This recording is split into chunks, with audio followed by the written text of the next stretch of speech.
गरेर जम्मा पारिएका पाप थोरै तथा धेरै किन नहुन्। आजकी एकादशीको व्रत गर्यो भने ती बालक बुढो र युवक हुँदाखेरिमा कमाएका पापहरू पनि सबै नाश भएर जान्छन्।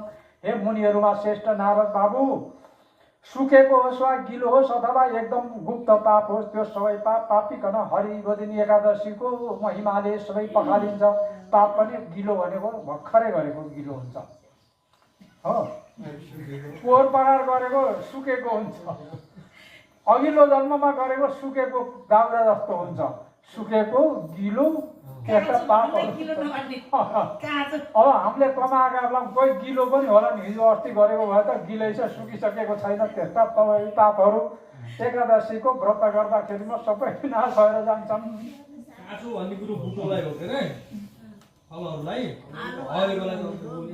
हरिगोदिनी एकादशीका दिन भक्तिपूर्वक गोविन्दको पूजा गर्यो भने, गोविन्द भगवानको पूजा गर्यो भने धन धान्यले परिपूर्ण हुन्छ, सबै पापहरू पखालिएर जान्दछन्।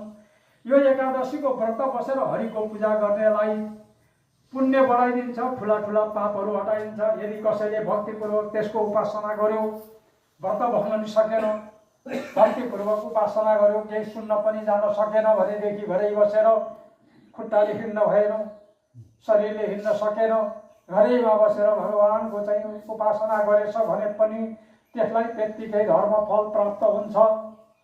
सूर्य चन्द्रको ग्रहणमा गरिएका दान ध्यान जपको जो फल बनाइएको छ त्यो फल पर्वदिनीमा एक रात बस्नाले प्राप्त हुन्छ।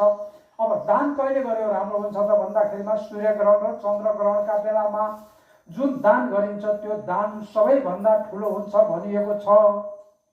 पहिला पहिला ग्रहण लाग्दाखेरि सुरु हुँदाखेरिमा देवघर जाने, गङ्गाका किनारमा जाने, नुहाउने, अनि ल हाम्रो सूर्य भगवानलाई छोड्दे भनेर चाहिँ भन्ने, अनि त्यही बेलामा जोगीहरूलाई दान गर्ने चलन थियो। अहिले त छैन, जानै सकिँदैन। यति बेलादेखि नखाने भने नखाइ छोड्दैन। अब अहिले नसकेरै हो। त्यो गर्दाखेरिमा सूर्य ग्रहण र चन्द्र ग्रहणमा दान गरेको जति फल प्राप्त हुन्छ त्यत्तिकै फल एकादशीको व्रत गर्दाखेरिमा हुन्छ। अनि